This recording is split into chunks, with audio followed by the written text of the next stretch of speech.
Varicose veins కి సరైన చికిత్స కోసం సంప్రదించండి ఎవిస్ హాస్పిటల్. నమస్తే, మీరు చూస్తుంది సుమన్ టీవీ. నేను మీ కీర్తి. డిసెంబర్ నెలలో ద్వాదశ రాశుల వారికి ఎలా ఉండబోతోంది మనకి తెలియజేయడానికి మనతో పాటు ప్రముఖ ఆస్ట్రాలజర్ గోనుగుంట్ల సురేష్ బాబు గారు ఉన్నారు. నమస్తే అండి. నమస్కారం అండి కీర్తి గారు. డిసెంబర్ నెలలో కర్కాటక రాశి వారికి ఎలా ఉండబోతోంది? సో డిసెంబర్ మంత్ మనకి 15th నుంచి ధనుర్మాసం స్టార్ట్ అయిపోతుంది. ఎందుకంటేనండి సూర్యుడు ధనుసు రాశిలోకి 15th ఎంటర్ అయిపోతుంది అనమాట. ఎప్పుడైతే ధనుర్మాసం స్టార్ట్ అయిపోయిందో మనకి తెలుగు రాష్ట్రాల్లో ఒక నెల రోజుల పండగ, పెద్ద పండగ స్టార్ట్ అయిపోయింది. చక్కగా ముగ్గులు వేస్తారు, గొబ్బెమ్మలు పెడతారు, కళ్ళాపు జల్లుతూ ఉంటారు, నీట్గా ఉంచుకుంటారు. ఊరు అంతా శోభాయమానంగా ఉంటుంది, సిటీలన్నీ శోభాయమానంగా ఉంటాయి. ఇలాంటి చక్కటి ఈ మంత్ మనకి ధనుర్మాసం వచ్చేటప్పుడు విష్ణుమూర్తికి ఎంతో ప్రీతికరమైన మంత్ అండి. సో మనకి గుళ్ళల్లో కూడా చక్కగా వైష్ణవాలయాల్లో నామగోత్రాలని మంత్ అంతా చదువుతూ ఉంటారనమాట. సత్యనారాయణ స్వామి పూజలు చేసుకుంటూ ఉంటారు. ఈ టైంలో కర్కాటక రాశి వాళ్ళకి ఎలా ఉందో మనం చూద్దాం. కర్కాటక రాశి వాళ్ళు కనుక చూసుకుంటే ఫస్ట్ పునర్వసు 4వ పాదం వస్తుందండి. ఆశ్లేష, పుష్యమి 1, 2, 3, 4 పాదాలు, ఆశ్లేష 1, 2, 3, 4 పాదాలు కూడా కర్కాటక రాశి కింద వస్తాయని చెప్పాలి. అయితే పేరు బలం కనుక చూసుకుంటే హీ, హూ, హే, హో, డా, డి, డు, డే, డో ఈ అక్షరాలతో ఉన్న వాళ్ళంతా కూడా మనకి చక్కగా ఈ కర్కాటక రాశి కింద వస్తారని చెప్పుకోమంట. మన ప్లానెట్ పొజిషన్ కనుక చూసుకుంటే ఇందాక చెప్పినట్లు సూర్యుడు ధనుసు రాశిలోకి 15th వెళ్తున్నాడండి. మకర రాశిలోకి శుక్రుడు వెళ్తున్నారు. బుధుడు వచ్చేటప్పటికి వృశ్చిక రాశిలో ఆల్రెడీ ఉన్నారండి. తర్వాత కర్కాటక రాశిలో కుజుడు ఉన్నారు.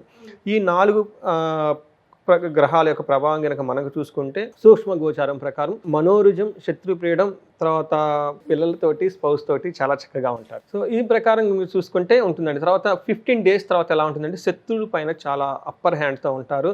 తర్వాత శత్రువుల నుంచి ఇబ్బందులు ఉంటాయి, బట్ శత్రువులతో వీళ్ళతో మేనేజ్ చేసి వీళ్ళు అదిగా ఉంటుంది. తర్వాత భార్యతోటి, పుత్రులతోటి, లేదంటే ఇంట్లో భార్యాభర్తల మధ్య కొంచెం గొడవ వచ్చే అవకాశం ఎక్కువగా ఉంటుంది. తర్వాత ఆఫీసులో కనుక పనిచేస్తూ కనుక ఎవరైనా ఉంటే కనుక ఆపోజిట్ సెక్స్ వాళ్ళతోటి, అంటే ఎదురు వాళ్ళతో, లేడీస్ అయితే జెంట్స్ అయితే లేడీస్తో వాళ్ళకి ఒకళ్ళతో కొంచెం మనస్పర్ధలు వచ్చేసి గొడవలు పడే అవకాశం ఎక్కువగా ఉంది. కాబట్టి అందులోని మేనేజర్ లెవెల్లో లేడీస్ ఎవరైనా ఉంటే కొంచెం బ్యాక్ బైటింగ్లు జరుగుతూ ఉంటాయి. కాబట్టి కొంచెం జాగ్రత్తగా ఉండాలి. తర్వాత వీళ్ళకి ఒక ఇంపార్టెంట్ థింగ్ ఏమంటేనండి, సూర్యుడు ఈ కర్కాటక రాశి వాళ్ళకి చాలా మంచి చేస్తున్నారండి. సో ఆ ధనుసు రాశిలోకి వాళ్ళు ఎంటర్ అవ్వడం చాలా బాగుంటుంది. తర్వాత ఏ విషయం చేస్తారంటేనండి, వీళ్ళు 6th హౌస్లో ఉండగా అనుకున్న పనులన్నీ చక్కగా చేసేస్తారండి. అది చూడండి, అదొక మంచి భాగం. నేను ఈ పని అనుకుంటే ఈ పని అయిపోతుందండి. ఈ రాశి వాళ్ళు చాలా చక్కగా గుర్తుపెట్టుకోవాలి. సూర్యుడు చాలా యోగ్యతనిస్తాడు. తర్వాత ఎలా ఉంటుందంటేనండి, వస్త్ర ధనధాన్య లాభం కలుగుతుంది. చక్కగా బట్టలు కొనుక్కుంటారు, ఫుడ్ తింటారు, అన్ని విధంగా ధనం వస్తుంది, చాలా బాగుంటుంది. 3వ పాయింట్ కార్య అనుకూలత. ఏదైనా కనుక పని చేస్తే చక్కగా కార్య అనుకూలత వచ్చేస్తుంది. ఈ ప్రకారంగా సూర్యుడు చాలా యోగ్యతను ఇచ్చేస్తున్నాడు ఈ రాశి వాళ్ళకి. అయితే వీళ్ళు కొన్ని విషయాల్లో జాగ్రత్తగా ఉండాలి. ఖర్చు విపరీతంగా అవుతుంది. అది కూడాను బంధువులకు, వాళ్ళ ఇంట్లో ఉన్న బంధువులకు కానీ ఎవరికైనా సరే రోగాలు వచ్చి ఆ రోగాల ద్వారా విపరీతంగా ఖర్చు డబ్బులు అవుతుందన్నమాట. హాస్పిటల్కి కానివ్వండి, లేదంటే దుబారా ఖర్చులు అవకాశం ఎక్కువగా ఉండి చాలా కేర్ఫుల్గా ఉండాలి. అయితే కుజుడు వీళ్ళకి కొంచెం ఇబ్బంది పెట్టే విధంగా ఉన్నారండి. ఏ విధంగా ఇబ్బంది అంటే యక్ష రాక్షస పీడలు అంటారు. అంటే ఏంటి, నైట్ పడుకున్నప్పుడు నిద్ర పట్టకపోవటం, పిక్కలు పట్టుకున్నట్లు ఉండటము, మిడ్ నైట్ లెగవటము, పీడకలాలు రావటము, ఈ టైపు అన్కంఫర్టబుల్గా బాడీలో ఉంటారు. అంత డీటెయిలింగ్ కూడా చెప్తుంది కదండి జ్యోతిష్యంలో. చూడండి ఎంత బాగా చెప్తున్నారు వాళ్ళు. వాహనాల వల్ల గాయాలయ్యే అవకాశం ఎక్కువగా ఉంటుంది. సడన్గా ఏదో ఒక టైంలో ఈ మంత్లో వాళ్ళ బ్లడ్ వాళ్ళే కళ్ళ చూసుకుంటారండి. కొంచెం జాగ్రత్తగా ఉండాలి. మైన్యూట్ టు మ్యాక్సిమం, మేబీ పిన్నిస్ అన్న గుచ్చుకోవచ్చు, లేదంటే కొంచెం పెద్ద గాయం అన్న ఓడుతుంది. వాళ్ళకున్న పర్టికులర్ లేడీస్ చాలా కేర్ఫుల్గా ఉండాలండి ఈ విషయంలో.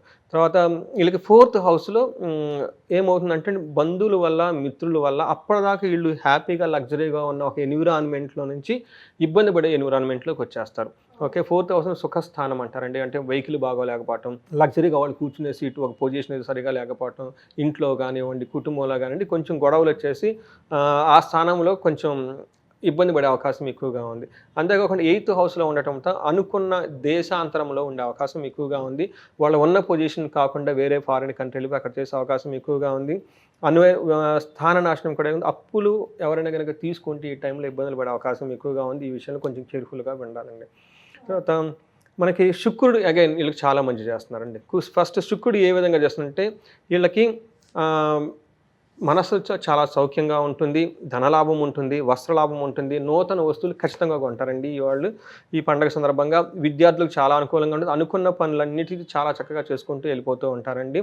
వీళ్ళైతే మనకేమని చెప్తారంటే ఆపోజిట్ సెక్స్ వాళ్ళతో కనుక చాలా చక్కగా కోఆర్డినేట్ చేసుకొని వెల్ బ్యాలెన్స్డ్గా వెళ్ళిపోతారండి. అది జెంట్స్ కానీ లేడీస్ కానివ్వండి. అది ఒకటి గుర్తుపెట్టుకోవాలి. అయితే వీళ్ళకి 7th హౌస్లో ఉండటం ఏమవుతుందంటే అండి, భార్యకి లేదంటే భర్తకి, ఓకే, లేదంటే వీళ్ళకి ఏమంటారంటే అభిప్రాయ భేదాలు వచ్చే అవకాశం ఎక్కువగా ఉంది కాబట్టి చాలా జాగ్రత్తగా ఉండాలి.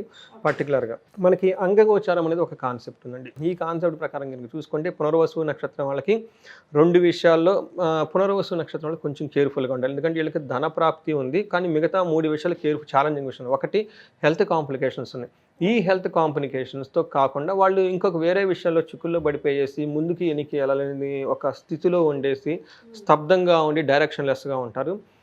దీనికి తోడు వీళ్ళకి మృత భయం కూడాను పట్టుకుంటుందండి. అంటే హెల్త్ బాగలేదు కదా, నేను చనిపోతానేమో, ఏమో అవుతుందేమో అని ఒక మృత్యు గురించి భయపడే డిప్రెసివ్ మోడ్లోకి డిప్రెషన్ మోడ్లోకి వెళ్ళిపోతారండి. పునర్వసు నక్షత్రం వాళ్ళు కొంచెం కేర్ఫుల్గా ఉండాలండి. బట్ ఇది టెంపరీ పీరియడ్ అండి. జస్ట్ మీరు ఈ టైంలో మెడిటేషన్ చేయటం, యోగా చేయటం, ఆధ్యాత్మికంగా కనుక ఉండగలిగితే పునర్వసు నక్షత్రం వాళ్ళకి చాలా బాగుంటుంది. తర్వాత పుష్యమి నక్షత్రం వాళ్ళు కనుక మనం చూసుకుంటే వీళ్ళకి కూడాను ఒక్క ధన ప్రాప్తి ఉందండి. వీళ్ళకి కూడాను మరణము, బంధనము, రోగము 3 విషయాలు కాంప్లికేటెడ్గా ఉంది కాబట్టి వీళ్ళు కూడా కొంచెం జాగ్రత్తగా ఉండాలి. ఆశ్లేష నక్షత్రం వాళ్ళకి బాగుంటుంది. ఏ విషయంలో బాగుంటుందంటే ఫస్ట్ ధన ప్రాప్తి. ఆశ్లేష నక్షత్రం వాళ్ళు ఎవరైనా కనుక నేను లాస్ట్ మంత్ కూడా చెప్పాను, ఎవరైనా ఫారిన్ వెళ్ళాలనుకుంటే ఇది బెస్ట్ టైం వాళ్ళకి. ఓకే, విదేశాగమనం అని చెప్పేసి ఫారిన్ వెళ్ళకుండా చాలా బాగుంటుంది. వీళ్ళకి బంధించబడిన సిచ్యువేషన్స్ వస్తే ఈ టైంలో జనరల్గా ఎవరైనా ఏం చేయాలంటే ఒక సబ్జెక్ట్ మ్యాటర్ ఎక్స్పర్ట్స్ కానివ్వండి, మన కౌన్సిలర్ కానివ్వండి, లేదంటే ఒక పెద్ద వ్యక్తులను, లేదంటే జ్యోతిష్కులను మంచిగా తెలిసిన వాళ్ళని కన్సల్ట్ అయ్యి వాళ్ళతో చర్చించి క్లారిఫికేషన్స్ వచ్చిన తర్వాత ముందుకెళ్తే చాలా మంచిది. ఫైనల్గా వీళ్ళకి హెల్త్ కాంప్లికేషన్స్ కూడా వస్తాయి. బట్ ఒక విషయం బాగా గుర్తుపెట్టుకోవాల్సింది ఏంటంటే ఆశ్లేష నక్షత్రం పుట్టిన వాళ్ళు ధనం ఉంటుంది, ఫారిన్ వెళ్ళే ఆపర్చునిటీస్ ఉంటుంది కాబట్టి ఈ విషయాన్ని కొంచెం గుర్తుపెట్టుకోవాలి. మనకి మృత్యు నక్షత్రాలు ఉంటాయండి. పుష్యమి నక్షత్రం వాళ్ళకి చాలా కేర్ఫుల్గా ఉండాలి. వీళ్ళకి రాహుకేతుల ఇంపాక్ట్ చాలా ఎక్కువగా ఉంది. వీళ్ళు ఖచ్చితంగా దుర్గా సప్తాస్లోకి లేదంటే దుర్గాదేవి మంత్రము లేదు అనుకుంటే అట్లీస్ట్ సుబ్రహ్మణ్యేశ్వర ఆరాధన, మనకి చండీ పారాయణం ఇవి గనక చేయగలిగితే పుష్యమి నక్షత్రం వాళ్ళకి చాలా బాగుంటుందండి. ఆశ్లేష నక్షత్రం వాళ్ళకి డిసెంబర్ 10th to 26 10 days వీళ్ళకి ఆదిత్య హృదయ స్తోత్రం చేసినా కానీ, గోధుమలు ఎవరికైనా కనుక దానం చేసినా కానీ చాలా బాగుంటుంది. సో గురుగారు విత్ డేట్స్ మెన్షన్ చేసి చెప్పారు. చీకటి వెనకాల వెలుగు, వెలుగు ముందు చీకటి కంపల్సరీ ఉంటుంది. ఇప్పుడు చెప్పారు కదా అని కంగారు పడకుండా చెప్పిన రెమెడీస్ని పాటించండి. ఇంకా క్షుణ్ణంగా మీ రాశికి సంబంధించి కానీ, మీ జాతకంకి సంబంధించి కానీ, గురుగారి అపాయింట్మెంట్ కోసం కానీ కింద స్క్రోల్ అవుతున్న నంబర్కి కాల్ చేయండి. ధన్యవాదాలు గురుగారు. ధన్యవాదాలండి.